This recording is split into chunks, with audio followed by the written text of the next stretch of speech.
Well, hey there, idiots. Welcome back to Observe. In today's video, we're going to be analyzing the nonverbal communication of Jamie Lynn Spears in a recent interview that she did on a podcast, as well as a Skype or video call interview that she did following up that podcast as well.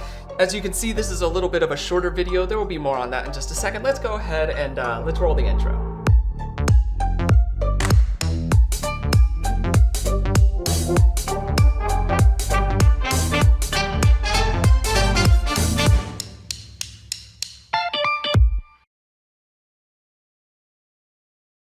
This episode is brought to you by our friends over at Curiositystream. For those of you who don't know or haven't seen me talk about them in the past, Curiositystream is a media and entertainment company based in America that focuses specifically on being factual. The platform offers a variety of documentaries, TV shows, and short-form video content that can be streamed anywhere, on any device, at any time. The expertly selected content over at Curiositystream has quite a few non-fiction TV shows in various categories like history, nature, science, food, technology, travel, and there's more. The internet can be fairly loud and overwhelming and not a very relaxing way to spend your time, especially here recently with events.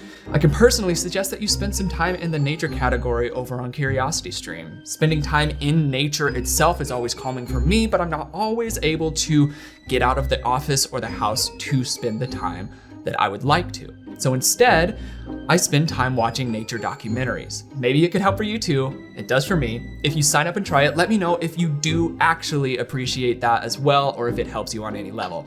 On that note, you can use the code OBSERVE to sign up and get an entire year's access for only $15. Plus, with their collections of curated programs and accessibility, you can count on having mentally beneficial content for that entire year and more if you decide to continue. One more time, you can get the entire year's access to Curiositystream's extensive library for only $15 by using the code OBSERVE to sign up. Big thanks again to our friends over at Curiositystream for sponsoring this video, and now back to your regularly scheduled programming.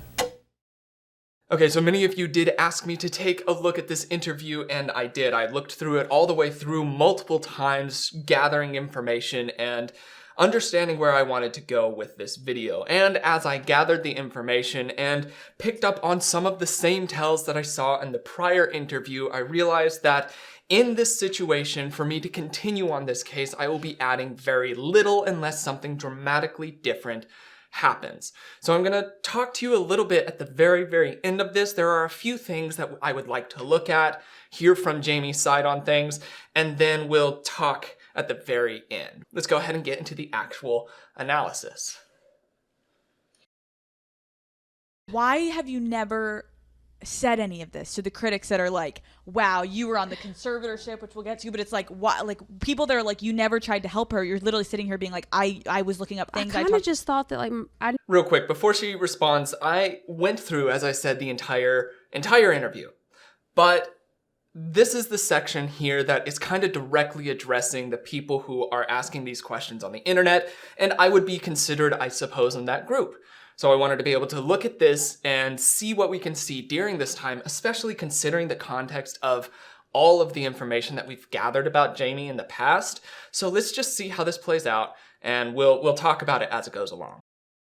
never thought that I'd get grouped into this hatefulness because I knew that I'd always tried to help and stuff. So then I was thinking in my head, like, this, I'm never going to have to speak up. I always did the right thing. Like, it was, to me, it was like, why would I have to say anything? Like, she knows it. Like, we know it. Like, why would I have to say anything? What do you think everyone that's like threatening your life on the internet like want you to do?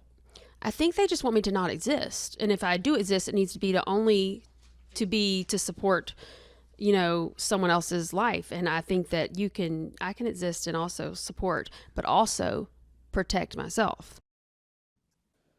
Okay. So that's the little blip that we get that's really kind of honed in specifically to people asking questions on the internet or throwing accusations and things like that. So her response is, well, I didn't think that I would be grouped in with those people, so I didn't think that I had to really do anything about it. So it's a little lackluster. There's nothing to indicate towards me that she's being deceitful, but there's not really anything in that answer to require her to be deceitful. However, then along with that, she's talking about this response that she believes people want her to have is to just disappear or only to be. And this is a very black and white way to paint the picture of things, and usually the answer is very, very much a gray area rather than a black and white. So she's painted this either or, either she doesn't exist at all or she's only here for that, and that's not fully a logical step of processing. And oftentimes somewhere in the middle does make the most sense, and in this case it would make the most sense as well. If Jamie had supported Brittany during this time, it would have come across differently in the public eye. Brittany and Jamie obviously have not been handling it that way. Jamie has not been fully supporting Brittany, and it's been kind of going chaotically. Now, this is an interview that was held via a video call after the podcast interview itself, and I'm going to be paying attention to what her nonverbal communication says during that time to see if it's synchronized or not, and then we'll talk about it at the end. Let's go. We'll watch this entire thing through. Where are you at now with like moving forward and how you're going to handle your relationship with your sister, and how do you want to handle it? Well, like I said earlier, like there's two separate things here. There's the relationship I have with me and my sister, and there's this other part where I have the right to defend my name and defend my family, to protect my family. And those can be separate, where I'm saying like, y'all don't know what the hell you're talking about. Here are the facts, and you want the truth. Here's the truth.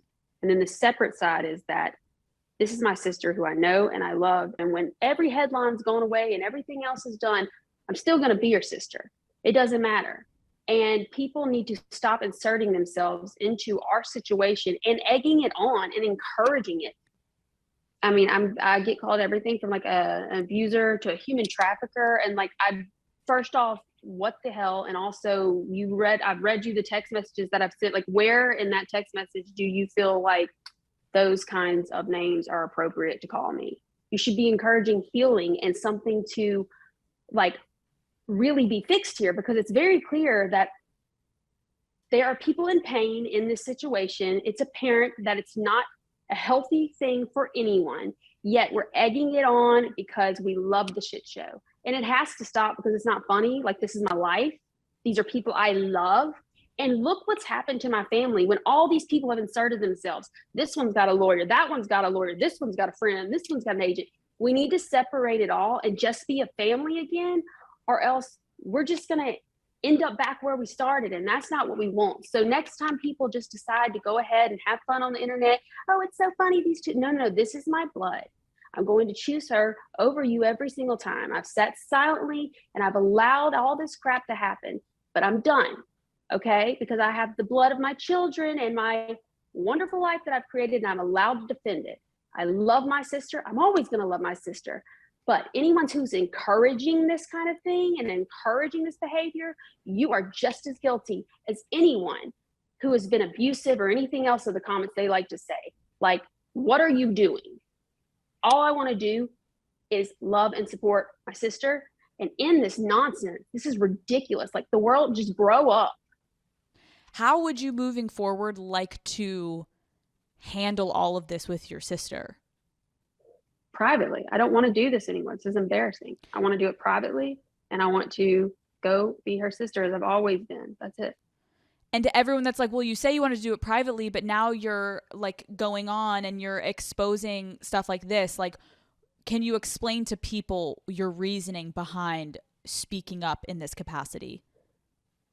Because if I don't, it's going to go on forever and ever and ever and ever. I just want to shut it down, and guess what? I don't ever want to talk about this ever again. And I won't. Like, that's it. Here are the facts. If you want to believe them, great. If you don't, whatever. These are the facts. You can't work around that. And I don't want to talk about it anymore. That's the point. It's like, this is just me being pushed to the very end. And I don't want to keep doing this. So here, take it. Okay. So that was the final part of this video hangout interview segment added on to the very end. So while listening to that, from my perspective, non-verbally speaking, she was very synchronized throughout it. She didn't show any areas where I would be considering a red flag. There were desynchronization spots as she's trying to emulate a certain emotion while her non-verbal communication is not showing that as well. everything was fluid. Everything from her tone, her pitch, her intonation, down to her body language movements as well were all synchronized and fluid. That lets me know that at very least the emotion that she's presenting there, the frustration, is genuine.